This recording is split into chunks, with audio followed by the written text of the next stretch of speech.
Coba teman-teman lanjutkan deret angka berikut ini.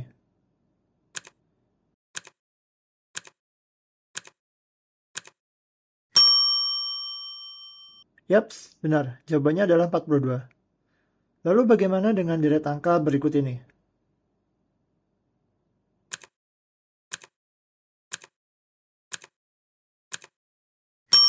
Bagaimana? Apakah jawaban teman-teman benar dengan jawaban berikut?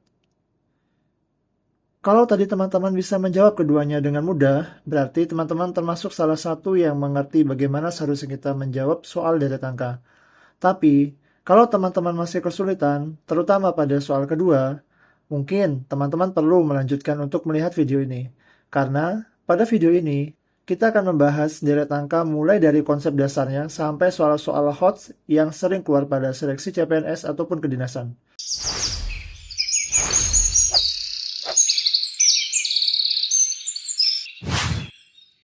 Dalam video kali ini, kita akan membagi pola deret angka atau pola irama bilangan menjadi 4 pola, yaitu pola 1 larik, pola 2 dan 3 larik, pola bertingkat, dan juga pola huruf.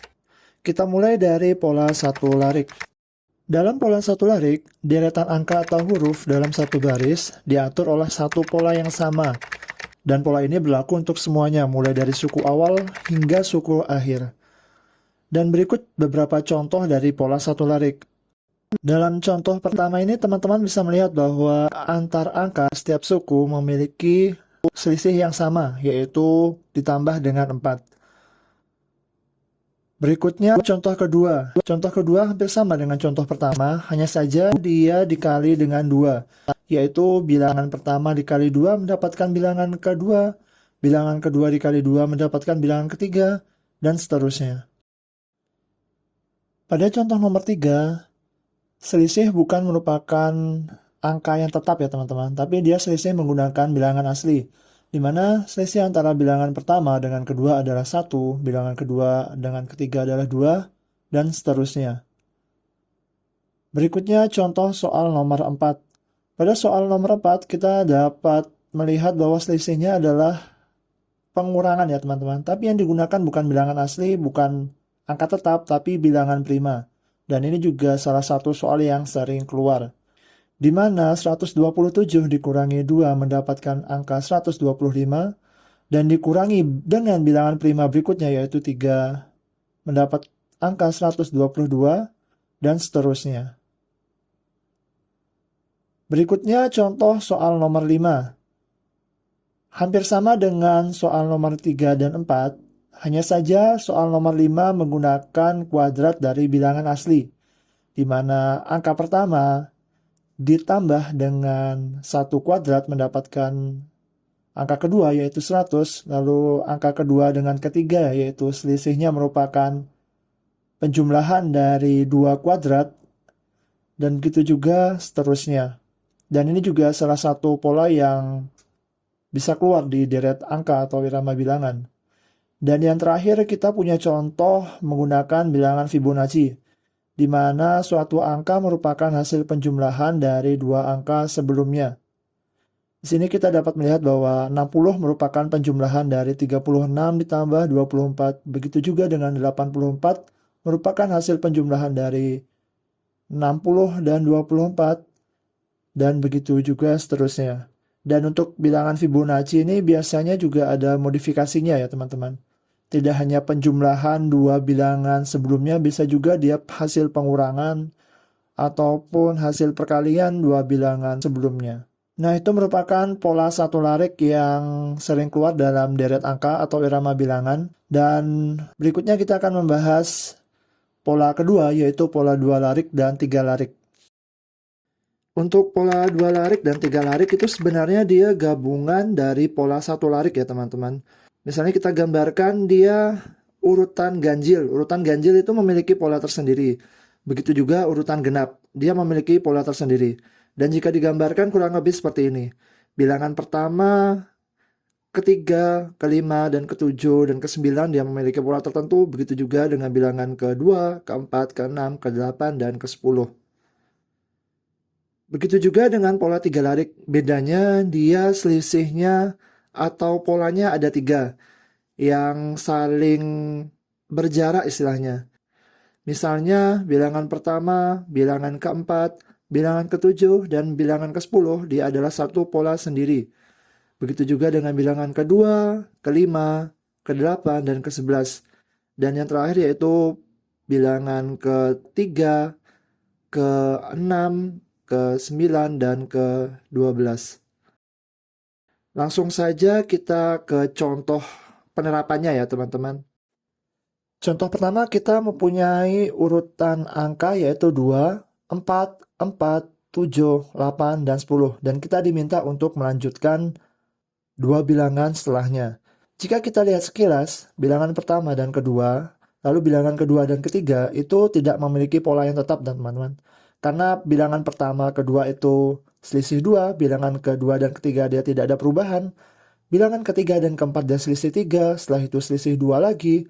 Dan ini merupakan pola yang acak sebenarnya. Kalau teman-teman dapat seperti ini, teman-teman bisa langsung melanjutkan dengan mencoba dua lari, yaitu 2, 4, 8. Nah, di sini teman-teman akan mendapatkan bahwa selisihnya yaitu dikali 2 ya. 2 dikali 2 dapat 4, 4 dikali 2 dapat 8. Berarti bilangan ke-7 atau angka pertama dari jawaban adalah 8 dikali 2, yaitu 16. Nah, berikutnya kita akan mencari angka kedua, yaitu pola lari kedua. Kita punya 4, 7, 10. Nah, di sini kita dapat melihat bahwa dia konstan selisih 3 ya, teman-teman. Berarti angka kedua atau urutan bilangan yang ke-8 yaitu 10 ditambah 3 yaitu 13. Berarti jawabannya adalah 16 dan 13B. Kita lanjut ke contoh berikutnya. Contoh berikutnya kita bisa lihat bahwa bilangannya ini lumayan acak juga. Teman-teman bisa coba dari satu lari dulu. Kalau satu lari nggak nemu, kita coba dua lari. Kalau dua lari nggak nemu, kita langsung ke tiga lari. Nah, di sini kita langsung ke contoh aja. Kita coba dengan tiga lari.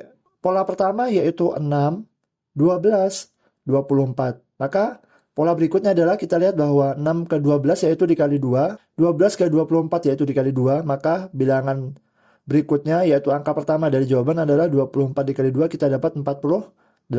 Nah, di sini jawabannya 48 ada beberapa ya. Jadi kita lanjut ke pola kedua. Pola kedua sama.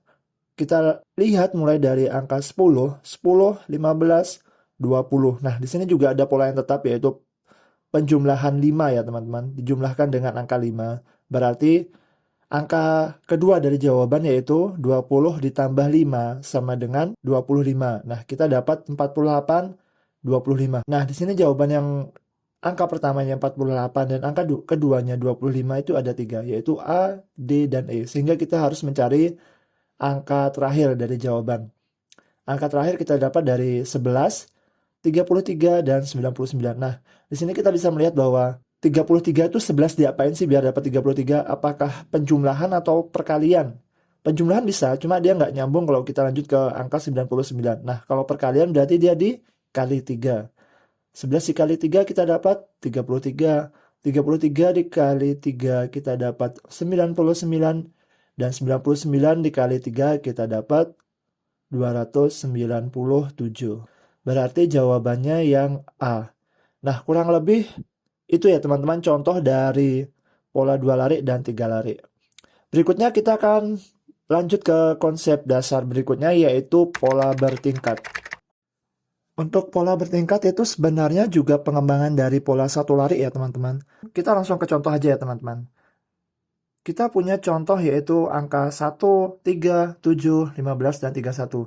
Jika kita melihat selisihnya di sini adalah 1 ke 3 adalah 2, 3 ke 7 adalah 4, 7 ke 15 adalah 8, dan 15 ke 31 adalah 16. Nah, bisa dilihat bahwa kalau dilihat dari angkanya, di angkanya tuh nggak konstan ya.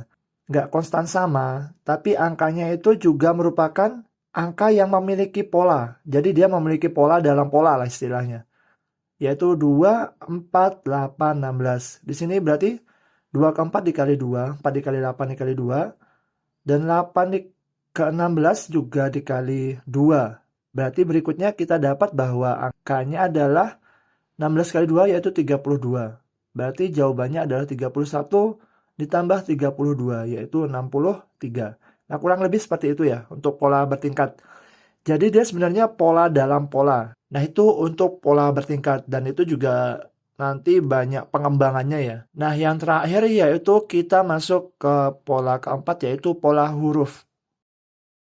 Pola huruf, ini pola terakhir yang kita bahas pada video kali ini. Untuk pola huruf sebenarnya dia hampir sama dengan pola angka, karena dalam pengerjaannya seringkali kita mengkonversinya ke angka terlebih dahulu.